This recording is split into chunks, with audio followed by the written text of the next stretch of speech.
Why was the quietest person on base, the one who seemed to notice everything? At forward operating base Viper, Emma Torres blended into the noise of war like a shadow no one thought to follow. She wasn't loud or commanding or the kind of presence that filled a room.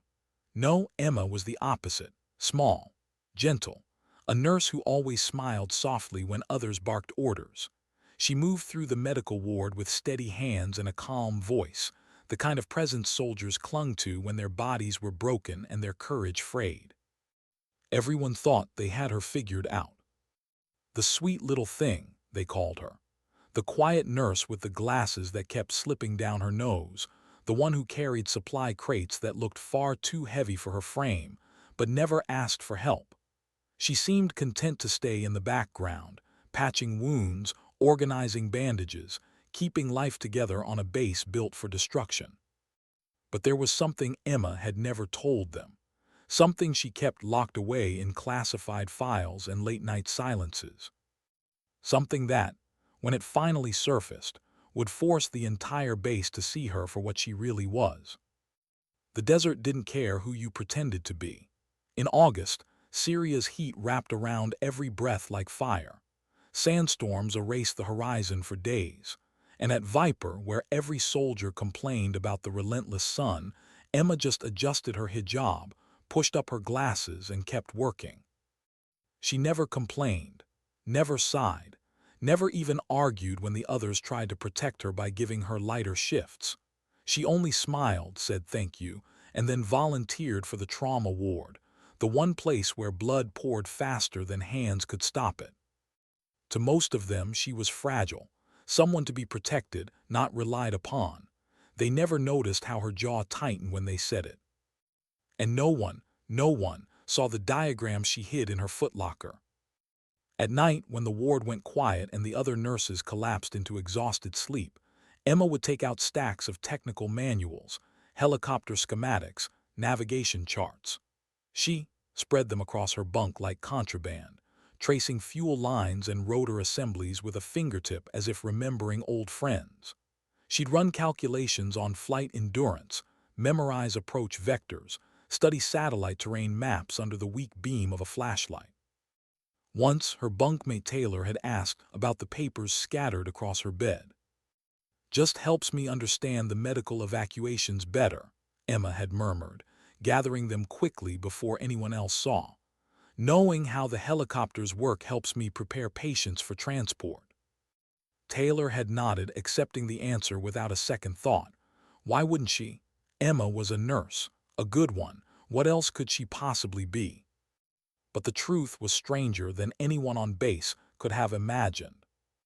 One sweltering afternoon, the comms array went down. The tech crew argued in the heat, wires spilling out of an open panel like veins. Emma passed by, listening to their frustration. Before she could stop herself, she was kneeling by the circuits, her small hands moving with precise confidence. 15 minutes later, the radar was humming back to life. "How the hell did you know how to do that?" Sergeant Foster had asked, staring at her. "I used to study this kind of thing," she said simply, brushing dust from her knees. And then she walked away before the questions could get sharper. They all thought it was a curiosity. Maybe she'd taken a course before nursing school. Maybe she was just good at puzzles. But puzzles didn't explain why, at night, she walked the flight line like a pilgrim visiting holy ground. The mechanics thought it was endearing, the little nurse who liked helicopters. She'd touch their fuselages, whispering silent greetings, eyes scanning fuel connections and rotor assemblies with unconscious precision. Sometimes she'd even point out issues no one else had noticed. Loose bolts, hydraulic readings that seemed slightly off. The crew laughed about her intuition. It wasn't intuition. It was memory. Doctor, the senior medical officer, tried once to ask her about her past, where she'd grown up, why she chose nursing. Emma only smiled faintly and kept sorting bandages. "Some things are better left in the past, Doctor," she whispered. But the past doesn't stay buried forever. Because hidden in her personnel file, buried under redacted lines and classified stamps, was a story no one on that base could have guessed. A story of a pilot so skilled she made impossible missions routine. A pilot who saved lives under fire, who broke rules because conscience outweighed orders. A pilot punished not for failing, but for refusing to abandon the helpless. Emma Torres hadn't chosen to be a nurse because she couldn't fly. She'd chosen because someone had forced her to stop flying. Now she carried that silence like a secret weight, folding it into every patient she healed, every chart she filed, every quiet smile she offered to those who had no idea what she had once been. But the desert has a way of stripping masks. The first hints came during medical evacuations. Pilots struggled with crosswinds. Emma murmured things she shouldn't have known at just 5 degrees. The thermals shift at 1400 hours. The pilots glanced at her strangely, radioed the tower to confirm, and she was always right. The cracks widened during a sandstorm that grounded every aircraft. Equipment was useless. Emma quietly calculated barometric pressure, thermal differentials, wind speed estimates on scraps of paper. When Captain Blake scoffed, she laid out predictions that proved more accurate than the specialists. Doctor noticed too. The way Emma's hands moved over malfunctioning equipment like she'd been trained. The way she conducted what looked suspiciously like pre-flight inspections on helicopters at night. The way her calm under chaos was something beyond natural talent. Emma asked one evening, "If you've had other training you could tell me. It might help us." Emma's eyes didn't leave the medical chart in her lap. "I'm just a nurse, doctor," she whispered. But she knew the lie was cracking. Because tucked in her footlocker beneath medical supplies was a photograph. A younger Emma in full flight gear standing beside a helicopter. Her expression different then, confident, unhidden. Behind her, the words, "Advanced Combat Aviation Training, Class of 2019. It was the last tangible piece of the life she'd been forced to abandon. And she clung to it like a wound that refused to heal. The morning the emergency alarm shattered the silence, Emma already knew the sound. Not medical, not routine, combat. 3 sharp blasts followed by a long, wailing tone that meant only one thing: soldiers trapped, immediate danger, no time. She pulled on her boots, running through the compound as the sun crept over the horizon. The operations center was chaos, voices over radios, tactical screens glowing red with enemy markers. "Patrol ambushed in valley," Private Morgan blurted when she asked. His voice shook. 12 men pinned down, heavy fire, no way out. Emma froze. Valley. She studied that terrain for months in secret. Steep cliffs, choke points, sniper nests, a perfect kill zone. Her stomach dropped. Captain Blake's voice was tight. "Primary flight crews are hours away. Backups are out on escort duty. Air support unavailable." "Unavailable," Doctor repeated, horrified. "They'll be slaughtered." "Command says 6 to 8 hours before any assets can reach them," Blake replied grimly. By then, he didn't finish. Emma didn't need him to. She could already picture the canyon, the trapped patrol, the clock running out. She stepped closer, heart pounding. "Captain," she said quietly, "I might have a solution." He didn't even look at her at first. Everyone was speaking, shouting, scrambling, and then her words cut through the noise. "I can fly thee in hangar 2. The room went silent. Radios crackled, but no one spoke. Heads turned. Blake blinked. "I'm sorry, what did you just say?" Emma's voice didn't waver this time. "I can fly it. I can reach the valley, extract the patrol." For 3 years she had hidden. 3 years of swallowing who she was. 3 years of silence. But the truth was out now. And nothing could stop it. How could a nurse know the weight of a helicopter's controls? The operations center buzzed with disbelief, but no one spoke first. Emma stood in the center of it all, hands steady, eyes clear, though her pulse hammered so loudly she thought it might betray her. "You can't be serious," Lieutenant Cross finally said, a nervous laugh breaking the silence. "You're a nurse, Torres. You've been here 3 years and I've never seen you touch an aircraft. You think you can just climb in and fly into a combat zone?" Emma didn't flinch. "Yes," she said simply. The word hung there, stark and immovable. Captain Blake narrowed his eyes, studying her face like a man searching for cracks in glass. "Explain yourself." "I am a certified military helicopter pilot," Emma said, her voice low but unwavering. "Advanced combat aviation training, class of 2019. Over 300 combat flight hours. Specialized in extractions under hostile fire." She inhaled softly. "I can fly the—" A sharp intake of breath rippled across the room. Cross shook his head. "That's impossible. I've seen your file, it says." "My file has classified sections you don't have clearance to see," Emma cut in.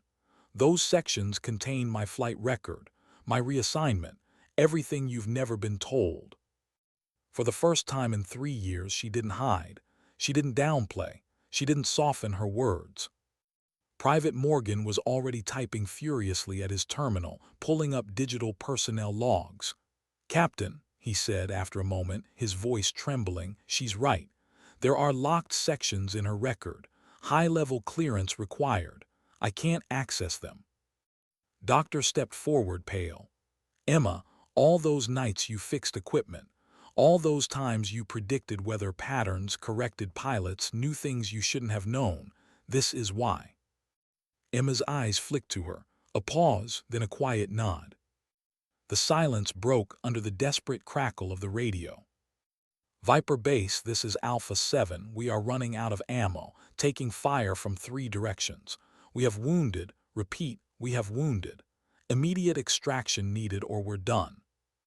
The voice was raw with panic. Behind it, the unmistakable rattle of gunfire and the deep thump of explosions. Emma's chest clenched. She remembered Afghanistan, voices like that in her headset, begging, breaking, fatting. She remembered the sickening knowledge of being too far, too late. "Not this time." "Captain," she said, sharper now, urgency in her tone. "You don't have 6 hours, you don't have 2, you have me, and I'm standing here offering to go." Cross raised his hands in protest. "This is madness. She hasn't flown in years, if she ever even did. What happens when she crashes? What happens when—" "Enough," Blake snapped. His voice carried the weight of command, cutting through the chaos. He turned back to Emma. "You're asking me to authorize a nurse to fly into a hot zone. Do you understand what happens if you're wrong, if you fail?" Emma met his eyes. "If I fail, I die. But if I don't try, 12 men die instead. You tell me which is worse." The room froze under the gravity of her words. Doctor spoke, her voice shaking. "Emma, why now? Why reveal this now?" Emma swallowed, her throat dry. "Because hiding doesn't save lives. Flying does." The radio crackled again. Alpha 7's leader, Sergeant Davis, his voice strained. "Viper Base, we can't hold much longer. 2 critically wounded. Ammunition down to half mags. We need air support now." Blake's jaw clenched. He looked at Emma, really looked at her. The glasses sliding down her nose, the slight tremor in her hands, but also the calm fire in her eyes. The steadiness of someone who wasn't bluffing. Someone who'd been here before. "Regional Command will crucify us if we authorize this," he muttered. "They'll crucify you if you let 12 soldiers die while a pilot sat in front of you and you said no," Emma countered, her voice stronger now. The room held its breath. Blake turned to Foster, the grizzled sergeant who had seen more than most. "Opinion." Foster didn't hesitate. "Sir, I've seen Torres under pressure, doesn't rattle, doesn't hesitate. If she says she can fly, I believe her." "Doctor," Blake asked, almost desperate for someone to sway him. Lips parted, her voice soft. "She's been hiding for years, but I've seen her instincts, her precision. If she says she can do this, then I believe her too." Cross shook his head furiously. "This is insanity. You're all letting emotion blind you." Blake silenced him with a glare. Then he turned back to Emma. If I sign off on this, there's no turning back. Once you're in that cockpit, you're committed. Do you understand that? Emma straightened, her posture shifting. For the first time in 3 years, she looked like the officer she once was. Yes, sir, I understand. And I've been ready for 3 years. You just never let me show it. Blake's hand hovered over the authorization form, pen trembling. His decision would either save lives or end careers. Maybe both. The radio screamed again. Viper Base, we're hit. We're static gunfire, a muffled shout. God, we need help. Blake signed. Suit up, Lieutenant, he said. The word, Lieutenant, hit her chest like a weight and a freedom all at once. Emma exhaled, nodded, and turned toward the equipment locker. As she walked out, whispers followed. Some in awe, some in disbelief, some in fear, but Emma didn't hear them. She only heard the thunder in her chest, the voice in her head repeating, 12 men, bring them home. The equipment locker smelled of oil and dust, but to Emma it felt like stepping into the past. Her hands moved without hesitation, flight suit, vest, helmet. Each strap tightened was a memory pulled from muscle, not thought. Doctor followed, still shaken. Emma, I worked beside you for 3 years, and I never knew. Emma buckled her vest, her eyes steady. I wasn't lying, doctor. I am a nurse, but I'm also a pilot. Sometimes life forces you to choose which one you're allowed to be. The chief mechanic appeared in the doorway with a clipboard, looking stunned. Lieutenant, Seven's fueled and armed. She's combat ready. But how long since you've flown? 37 months, Emma said without pause. But I never stopped training. Manuals, charts, procedures every night for 3 years. Whistled softly. Most pilots couldn't tell me half the systems you've explained while pretending to be just a nurse. If anyone can fly her into hell, it's you.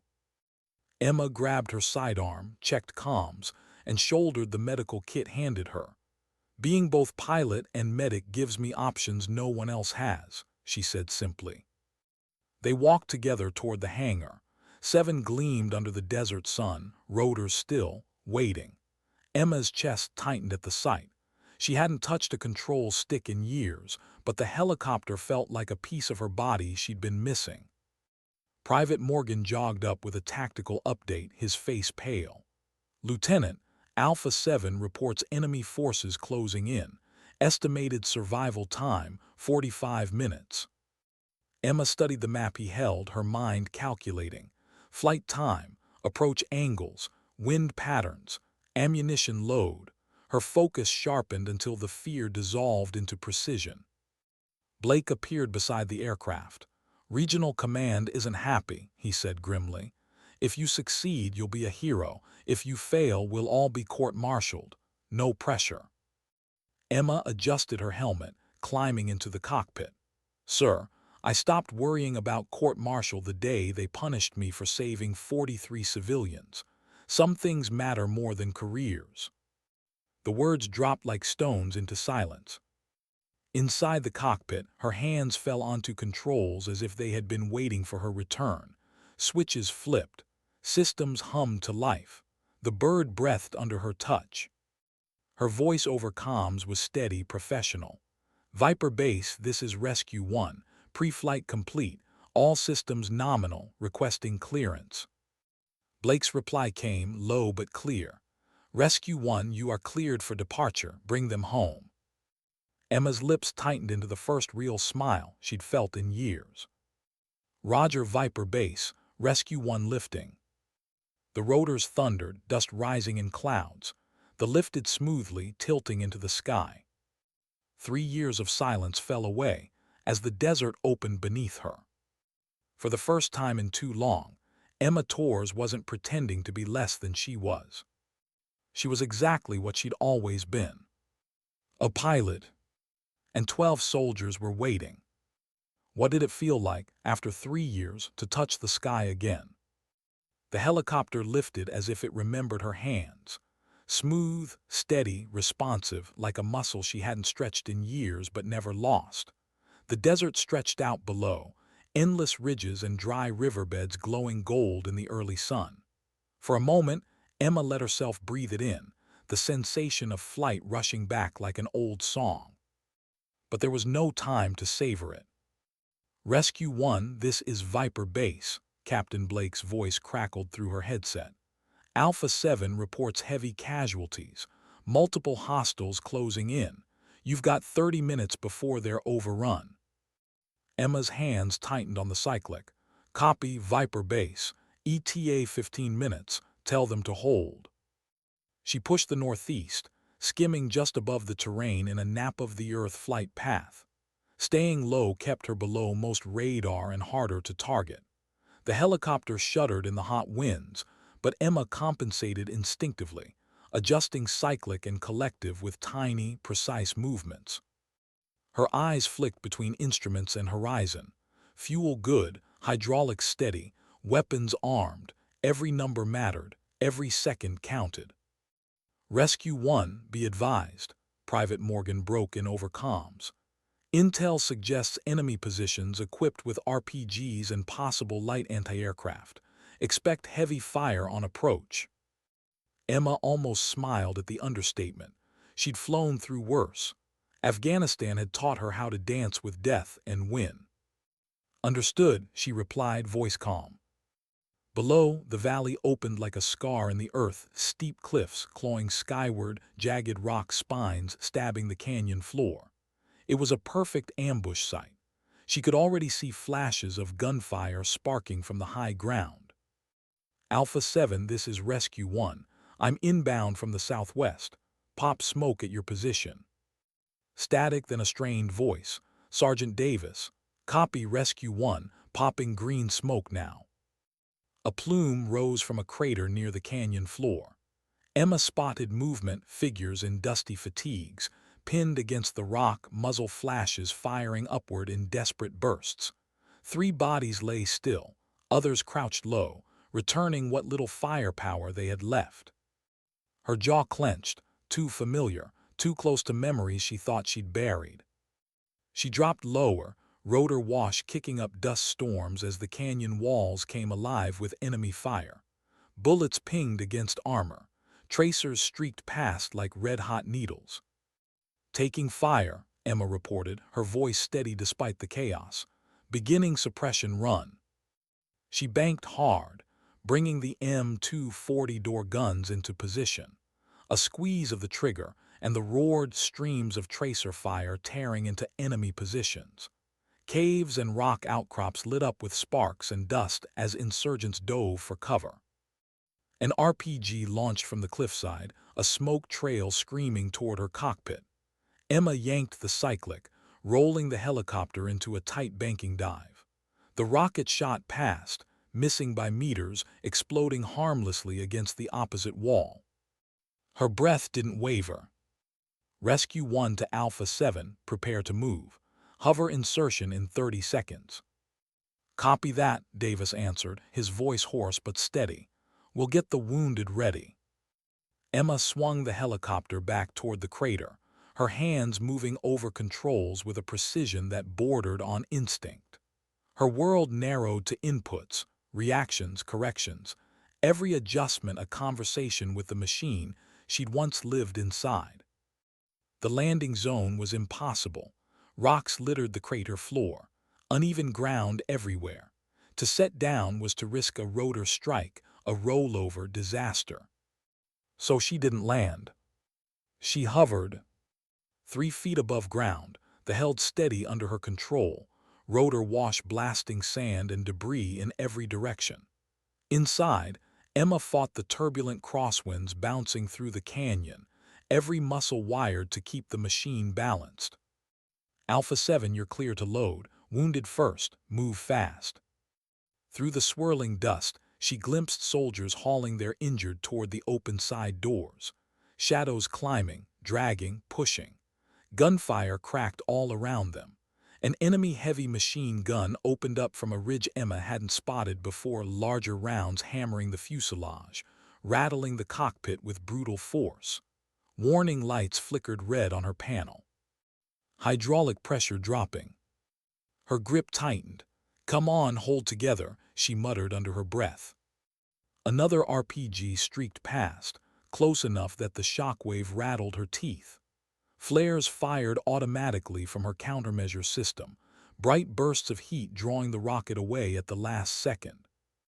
"Rescue 1, we've got 6 loaded still moving," Davis shouted over the radio.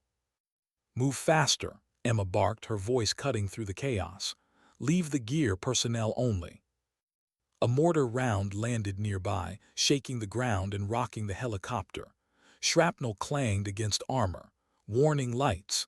The tail rotor trembled under the strain. Her instruments screamed. She ignored them. "Status," she demanded.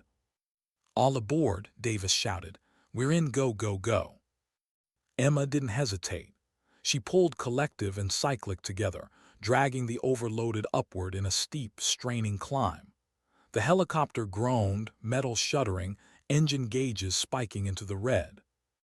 Bullets streaked upward, chasing her. Another RPG detonated just below the tail, rocking the airframe. Cracks spread across her cockpit glass. The controls fought her, sluggish, resistant, but she held steady, coaxing every ounce of lift from the battered machine. The canyon rim rushed closer. For a moment she thought they wouldn't clear it. Then, with a final surge, they crested the cliffs, enemy fire dropping away as the valley fell behind them.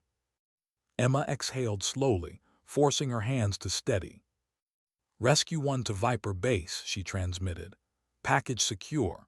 12 souls aboard, 3 urgent medical, aircraft damaged but flyable, ETA 15 minutes. The reply came instantly, Blake's voice tight with awe. "Rescue 1, outstanding work. We'll have med teams standing by." Behind her, soldiers scrambled to stabilize their wounded, voices raised in hurried triage. But between them, silence fell as eyes turned toward the cockpit. They had seen it. A lone pilot flying into hell, holding steady under impossible fire, pulling them out of certain death. Not a nurse, not fragile, not someone to be protected. A pilot. Their pilot. Emma's focus didn't waver. The helicopter flew, but just barely. Hydraulic systems bleeding pressure. Tail rotor vibrating dangerously. Engine heat alarms blaring. She had 15 minutes to coax the machine home without letting it tear itself apart. Every bump in the wind made her stomach tighten. Every vibration could be the last. But she didn't let fear touch her voice. "Hold on back there," she said into comms, quiet but certain. "I'll get you home." For 12 men who had almost been written off, those words carried more weight than orders, than protocol, than command. And Emma meant every one of them. What happens when the dust finally settles? The limp through the sky like a wounded animal, every vibration a warning, every shudder a threat. Emma's eyes stayed locked on her instruments, hands making constant microcorrections, coaxing the helicopter forward with the delicate patience of someone who knew the difference between one more mile and a fiery end. Behind her, the rescued soldiers huddled with their wounded. She could hear fragments of their voices through the intercom, short commands, strained breaths, the metallic clatter of medical kits opening. But beneath all of it was something else: silence. That reverent, disbelieving silence of men who had already accepted death and were now alive because of one woman in the pilot's seat. "Rescue 1 to Viper Base," Emma transmitted, her voice steady despite the sweat running down her temple. "ETA 10 minutes. Aircraft heavily damaged, requesting priority landing clearance." "Copy Rescue 1, Blake's voice came back immediately. "Tight, careful. Med teams standing by. You're clear for emergency priority." Emma glanced at her hydraulics gauge, needle dropping lower, pressure bleeding fast. The tail rotor shook violently every few seconds, the vibration rattling her teeth. Engine temperature still hovered in the red. She did the math in her head, quiet, quick. 10 minutes, maybe 9. The wasn't flying home. She was holding it together long enough to cross the finish line. She lowered altitude, hugging the ground, minimizing strain on the overheating engines. Every ridge passed beneath felt like a hurdle cleared, Every minute survived a gamble one. And then there it was. Forward operating base Viper, shimmering in the heat haze, its walls and antennas jutting against the desert horizon. The sight hit Emma like oxygen in starved lungs. "Almost there," she whispered, not to anyone on comms, just to herself, to the helicopter, to the silent promise she'd made to 12 men. The last kilometers dragged like hours. Warning lights on her console, angry red and amber, demanding attention she couldn't spare. Hydraulic systems failing. Tail rotor response erratic. She kept her hands steady anyway, coaxing, pleading with the machine to give her a few more minutes of life. Finally, the base perimeter rushed beneath her skids. She lined up with the landing zone, sweat dripping into her eyes, her arms aching from the constant fight against failing controls. Viper Base, Rescue 1 beginning final approach. Prepare med teams. The trembled as she lowered collective, straining against gravity's pull. The descent was uneven, lurching, a beast trying to buck free. Emma countered with calm precision, pulling, adjusting, compensating, her whole body locked in the fight. When the wheels finally kissed dirt, the helicopter slammed down hard, skidding before jerking to a violent stop. Smoke belched from the engine compartment. Hydraulic fluid dripped steadily onto the sand. Warning alarms screamed until Emma shut them down with trembling fingers. And then silence. The rotor slowed, dust settled, the impossible was over. Emma removed her helmet, her chest rising and falling in heavy breaths. For a moment she didn't move, letting the adrenaline ebb, her trembling hands still gripping the controls as if the helicopter might leap back into the air without her. The doors burst open. Medics rushed in, pulling the wounded soldiers out on stretchers. Doctor led the charge, her voice crisp and commanding as she directed triage. Emma sat back in the cockpit, watching the blur of motion through fogged glass, her body numb, her mind struggling to accept what her hands had just accomplished. Then the rescued soldiers began climbing out on their own, dirt-streaked and bloody but alive. And instead of heading straight for the medics, a few turned toward the cockpit, toward her. Sergeant Davis approached, his arm bandaged, his eyes blazing with something between gratitude and disbelief. He looked up at Emma still sitting in the pilot's seat. "You saved us," he said simply, his voice hoarse. Emma opened her mouth but no words came. Instead, she gave a small nod, eyes stinging. Because it wasn't about her. It was about 12 soldiers walking across a landing pad who were supposed to be dead. Captain Blake was next, striding toward the helicopter with quick, tense steps.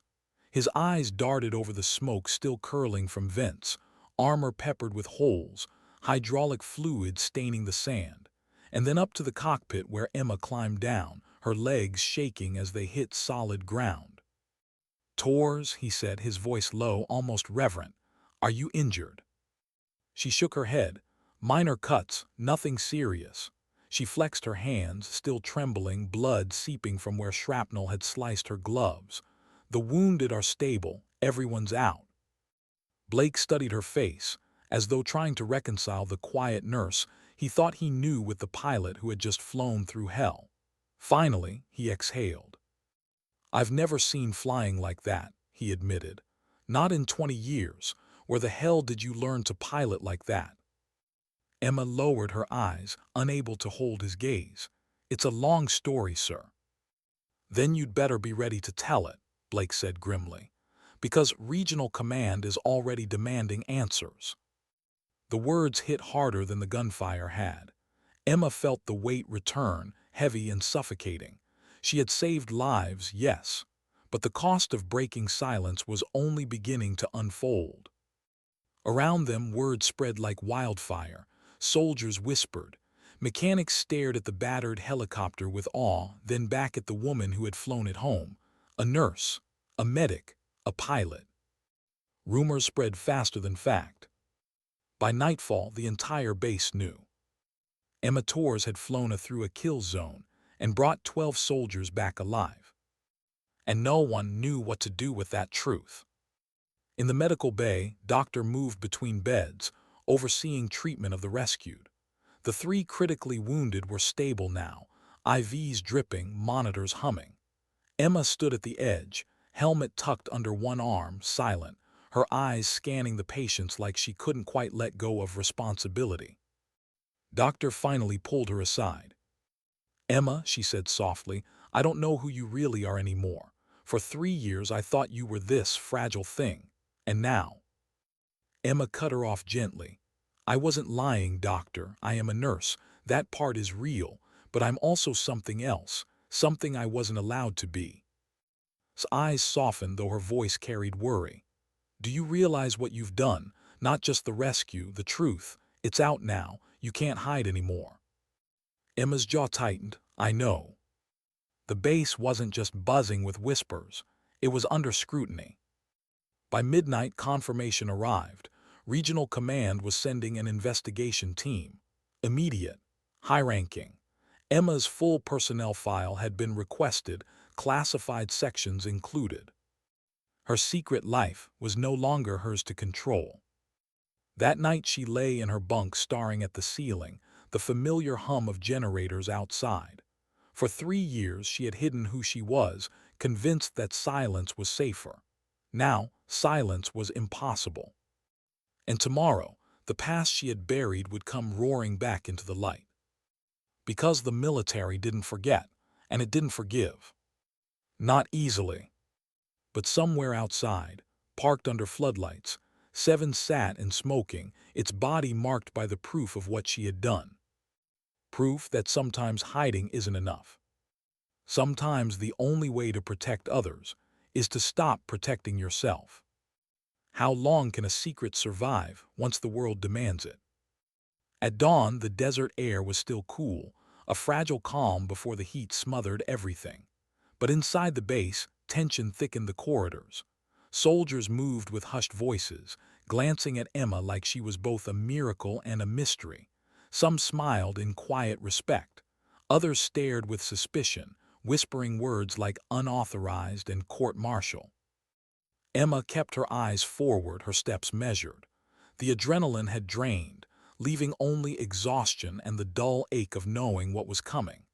The rescue hadn't ended in the valley. It was only beginning now, in a battle of paperwork, interrogations, and judgments that could cut deeper than bullets. By mid-morning, the investigation team arrived. 2 black SUVs rolled through the gates, dust rising in their wake. Out stepped 3 officers in immaculate uniforms, their insignia gleaming in the sun. At their head was Colonel Reed, rigid posture, sharp eyes, the kind of man whose reputation preceded him. He was known for precision, for discipline, for tearing apart careers with a few strokes of a pen. He wasted no time. "Captain Blake," he said as they shook hands in the operations center, "we're here to conduct a full inquiry into the unauthorized deployment of Nurse Emma Torres. We'll require complete access to personnel files, mission logs, and flight data recorders." His gaze shifted, piercing. "And we'll need to speak with Torres immediately." Emma stood at the far side of the room, helmet still tucked under her arm like an anchor. When his eyes found hers, she didn't flinch. "Lieutenant Torres," he said, deliberately using the rank buried in her file, stepped forward.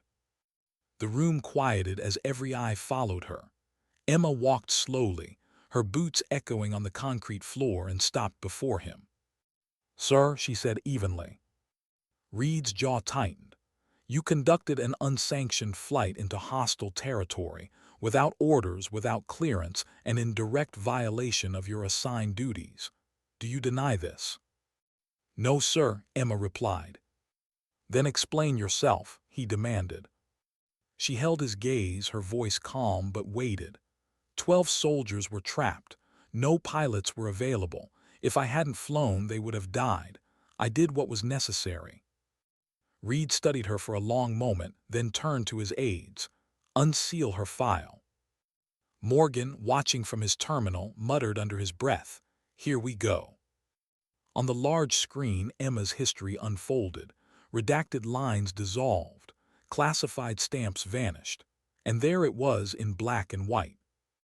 Lieutenant Emma Torres, United States Army Aviation Corps, Advanced Combat Aviation Training Graduate 2019, over 300 flight hours, specialization high-risk extraction, commendations 3, reprimands 1, disciplinary transfer, reassigned to Medical Corps. Reason, insubordination and refusal to abandon non-combatant civilians during Operation Firebrand. The room went still. Emma felt every pair of eyes on her, burning. Reed read aloud, his voice sharp. During Operation Firebrand, Lieutenant Torres disobeyed a direct order to abort mission.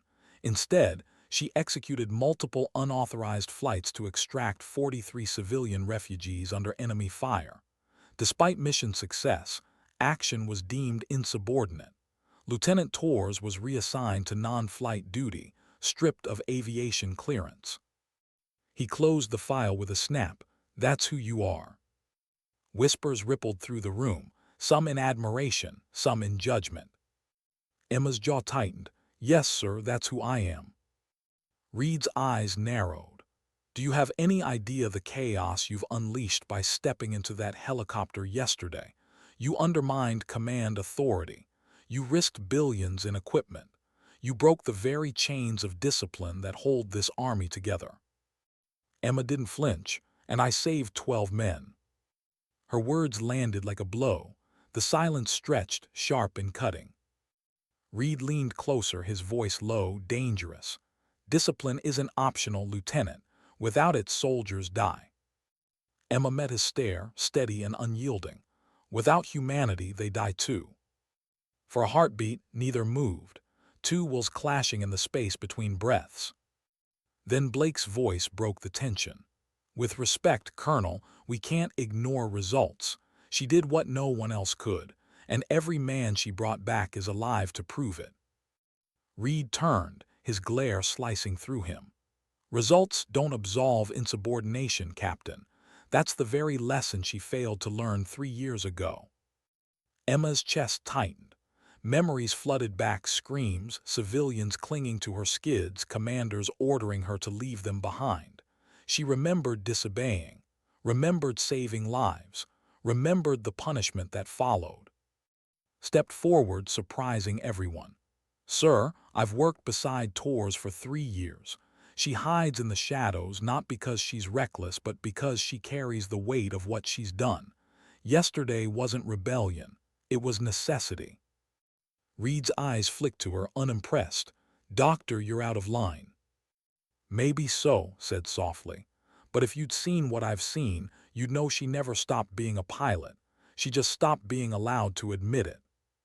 For the first time, Reed's expression shifted, just slightly. Annoyance mixed with something else. Uncertainty. He turned back to Emma. "So tell me, Torres, if you had to choose again between obedience and saving lives, would you do the same?" Emma didn't hesitate. "Every time, sir."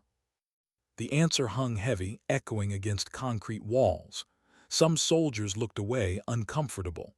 Others straightened, pride flickering in their eyes. Reed finally exhaled, long and slow. "Very well. The investigation isn't over. Command will decide your fate. Until then, you are grounded, confined to base, and under no circumstances are you to step foot in a cockpit again." The order fell like a sentence. Emma nodded once, understood. But inside, her chest burned, not with regret, not with fear, with the same quiet fire that had carried her into the valley. Because she knew one thing Reed didn't. The war outside didn't wait for clearance, and the next call for help might come sooner than anyone expected. That night, as she sat in the dim light of her quarters, Emma opened the photograph she kept hidden, the one of her younger self in flight gear, smiling beside her. She studied it for a long time, tracing the edges with her thumb. She wasn't that girl anymore. But yesterday proved she wasn't just a nurse either. She was both, a contradiction, a burden, a strength. And though the military might punish her again, the truth had already broken free. The whispers on base were no longer about fragility. They were about resilience, about courage, about a woman who refused to choose between obedience and humanity. And somewhere deep inside, Emma knew the story wasn't finished. Because secrets, once revealed, don't go quietly back into the dark.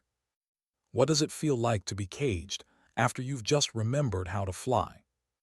For 3 days, Emma Torres wasn't allowed near the flight line. Her boots traced the same sterile corridors, her shadow passed the same guarded checkpoints, and everywhere she walked, the whispers followed. The nurse who flew the one who broke orders, the one who saved 12 men. Her name was on every tongue: admiration, doubt, envy, fear. But officially, she was grounded, a liability wrapped in uniform. The investigation team worked around the clock, combing through her records, replaying flight data, conducting interviews. Emma was called in twice a day for questioning, each session the same. The sharp sting of Colonel Reed's voice, the relentless drilling of details, the implication that her act of defiance proved she would always be a danger. But behind Reed's measured contempt, Emma saw something else, a shadow of curiosity, maybe even respect. He hadn't expected her answers to carry conviction. He hadn't expected her to look him in the eye and tell him she'd disobey again. Still, rules were rules. She woke, she ate, she treated wounded as if nothing had changed.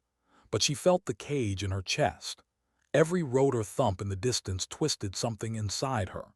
She heard lifting into the sky, their engines howling, and her hands twitched like phantom limbs aching for a machine she wasn't allowed to touch. By the fourth night, sleep finally broke into uneasy fragments.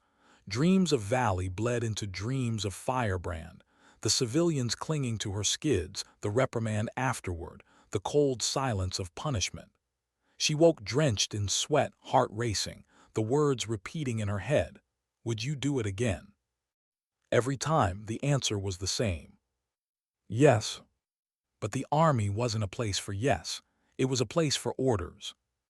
At dawn, she stepped outside into the cool desert air. The base stirred with its usual rhythm, trucks rolling, soldiers forming up, mechanics checking the flight line. But something felt wrong. The air was too sharp, the silence between radio chatter too thin. Emma felt it in her gut before anyone spoke. By mid-morning, the alarm confirmed it. Enemy attack reported 10 kilometers east. Convoy hit, multiple casualties, hostile forces still in the area. The base erupted in motion. Sirens wailed, soldiers rushed for vehicles, helicopter crews sprinted to their birds. Emma froze in the corridor, listening to the cascade of orders flying through the comms. Convoy Bravo down, requesting immediate CASEVAC. Hostiles armed with RPGs, air cover needed. All available aircraft scramble. Her chest tightened. She could see it already, wounded soldiers pinned in the dirt, the minutes bleeding out of their bodies while command scrambled to coordinate. She forced herself to walk toward the medical bay because that was her duty now. A nurse, a medic, not a pilot. But halfway down the hall, the chief mechanic caught up to her.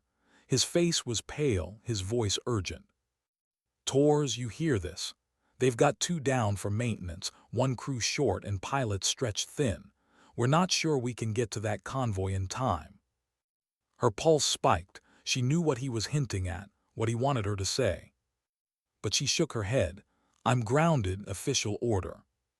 "Yeah, but you're the only one who can pull double duty, fly and treat the wounded at the same time.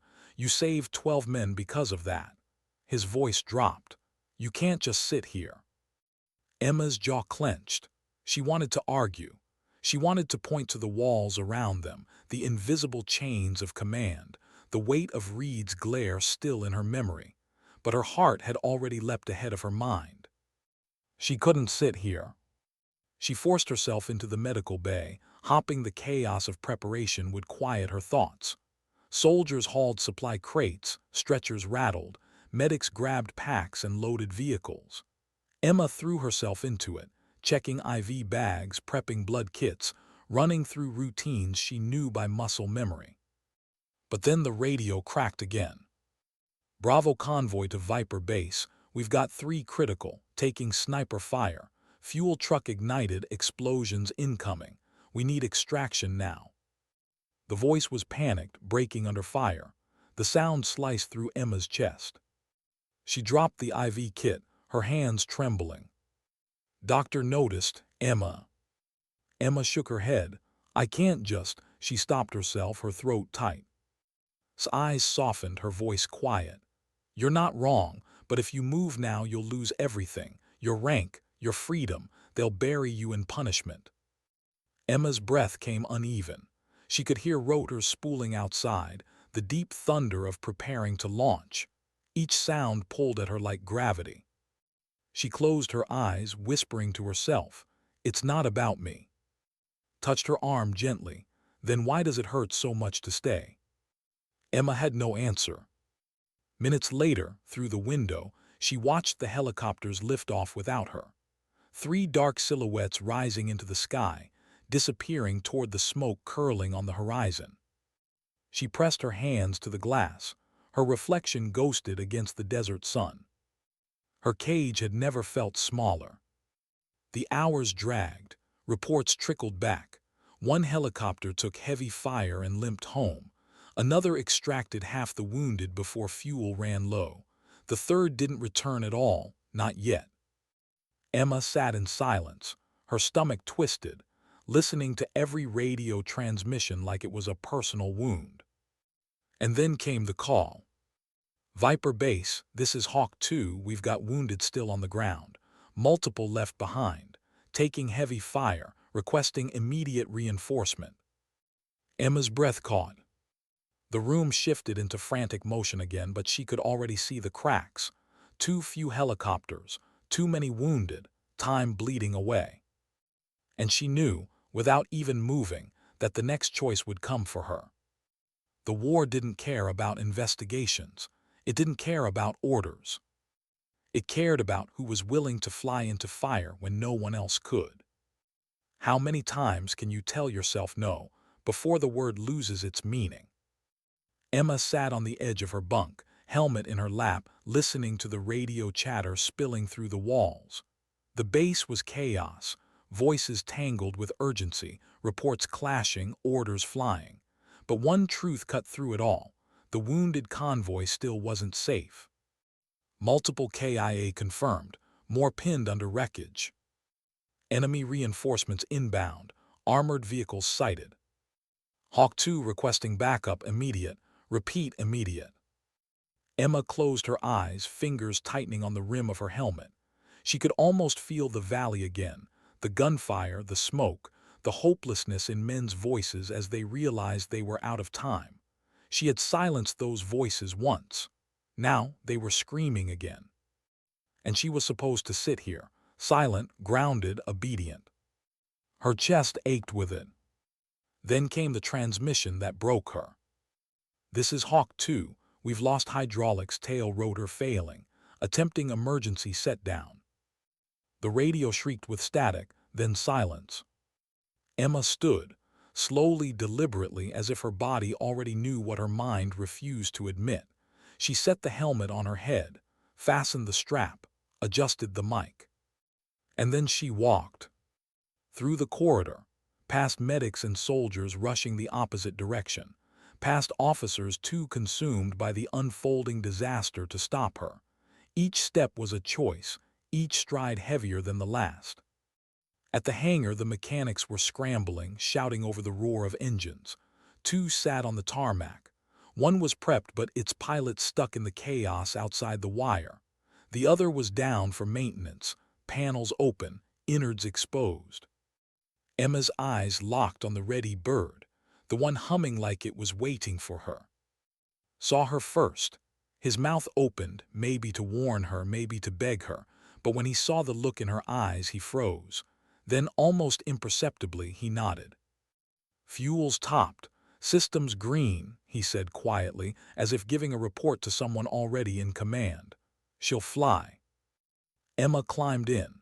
The cockpit embraced her like an old friend, switches and dials sliding beneath her hands with familiar weight. She powered the systems, checked gauges, ran a pre-flight faster than most crews could dream. Her heart was pounding, but her hands were steady. The headset crackled with the operations center. Reed's voice, sharp and furious. "Who the hell authorized that startup? Shut it down immediately." Emma keyed the mic. Her voice was calm, quiet, but unshakable. "No one authorized it, sir, and no one needs to. This is Rescue 1, I'm going." "Torres, stand down." Reed's voice rose, dripping with command authority. "That's an order." Emma glanced at the photograph taped beside her console, the one of her younger self in flight gear, smiling beside her. She whispered under her breath, "It's not about orders." Then she pulled collective, and the helicopter lifted. The hangar shook with rotor wash as soldiers scattered, staring in disbelief. Some shouted after her, some cheered, but none could stop her. She rose above the base, nose tilting toward the horizon where smoke plumes twisted into the sky. "Rescue 1 to all," she transmitted. "I'm inbound to Bravo Convoy. Hold on." The radio exploded with voices, some shocked, some relieved, and one furious. "Torres, if you proceed, you'll face charges. You'll lose everything." Emma exhaled slowly, eyes locked on the horizon. "I've already lost everything once," she said quietly. "I won't do it again." The desert stretched ahead, heat rippling, smoke staining the sky. The helicopter surged forward, engines screaming as Emma pushed it harder, faster, lower. She skimmed the terrain, weaving between ridges, avoiding radar where she could. Every vibration sang through her bones, every shadow felt like a threat. 10 kilometers. She could hear the firefight before she saw it. Gunfire crackled through her headset, deep booms of explosions shaking the air. Then the valley opened below, burning vehicles, smoke choking the sky, soldiers huddled behind what little cover they had left. And enemies everywhere. Trucks, rifles, RPG teams moving like predators closing in on wounded prey. Emma's stomach dropped. It was worse than she'd imagined. "Hawk 2, this is Rescue 1, status." A broken, static-filled reply. "Hawk 2 down, crew alive but pinned, multiple wounded on the ground." Emma scanned fast. Smoke, fire, figures dragging the injured. The battlefield a heartbeat away from collapse. Her jaw set. She pushed the into a dive. Tracer fire lit the sky instantly, streaking past her cockpit. RPG smoke trails curled upward, seeking her. Emma threw the bird into a hard bank, countermeasures bursting like flares in the sun. She skimmed the canyon wall so close her rotor wash sent rocks tumbling. And then she came in low, guns roaring. Her door gunners, volunteers who had sprinted aboard without hesitation, poured fire into enemy positions, forcing heads down, buying seconds. Seconds were all she needed. "Convoy Bravo, this is Rescue 1, pop smoke now." Green plumes burst from the chaos below. She swung the helicopter over, kicking dust and flame as she held a hover just above the wreckage. The skids never touched the ground. "Get them in," she shouted. Through the dust, she saw soldiers hauling their wounded, dragging them toward the bird. Some stumbled, bleeding. Others carried comrades slung over their shoulders. Bullets tore the air, sparks showering off armor. A mortar shell landed too close, rocking the helicopter violently. Warning lights screamed. Emma gritted her teeth, fighting the controls back into place. "Move, move, move," she barked, her voice carrying through the open doors. Bodies piled in, groaning, bloody, desperate. She glimpsed faces etched with disbelief as they realized who was flying them out. The nurse. The woman they'd underestimated. The one who had come back anyway. "Rescue 1, we've got them all," Davis's voice rang from the cabin. "Go." Emma didn't hesitate. She hauled collective, engines howling as the helicopter clawed skyward. Enemy fire chased them, bullets sparking. Another RPG streaking past so close she felt the shockwave slam her ribs. But the bird kept climbing. The valley fell away beneath them, fire and smoke shrinking as the horizon opened. Emma exhaled, her body trembling, sweat soaking her uniform. She keyed the mic, voice calm but resolute.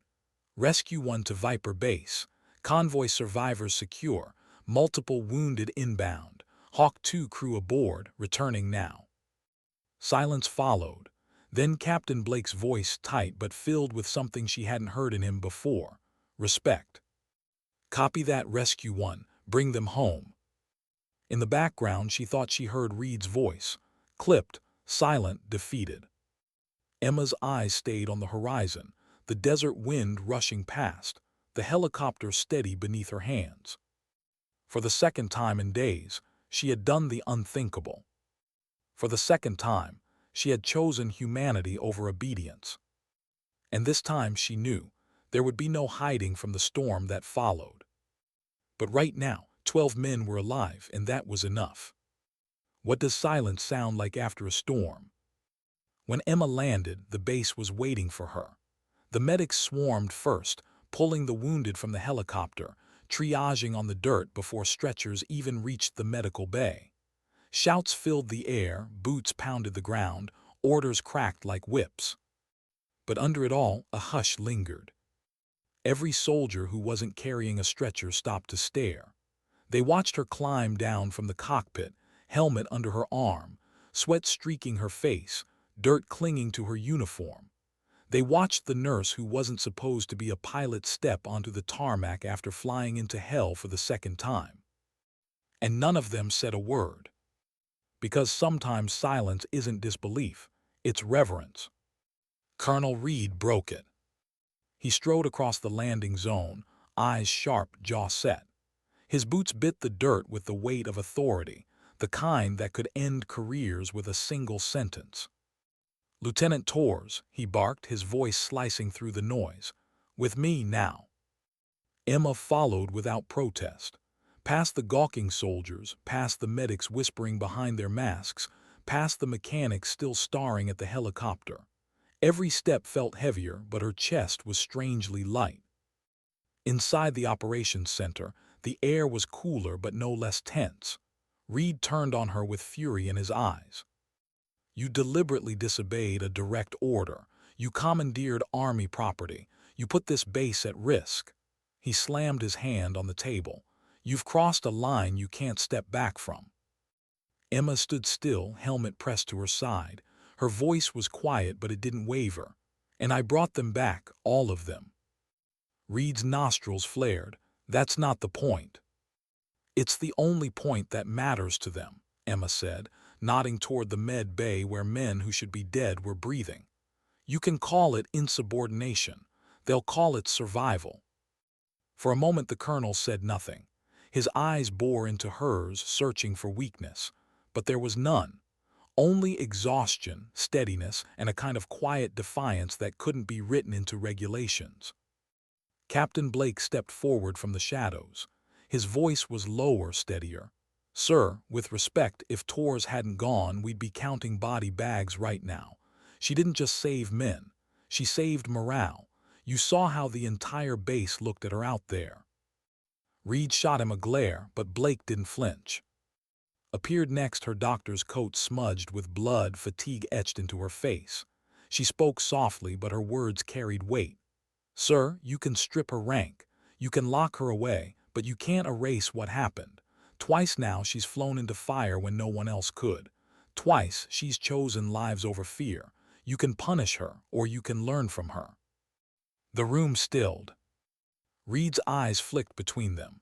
Between Emma, steady and unyielding, Blake, respectful but resolute, tired but unwavering. His jaw tightened, the war inside him visible for a heartbeat. Finally he exhaled, slow, controlled. "You think you've proven something, Lieutenant?" His voice was low, sharp.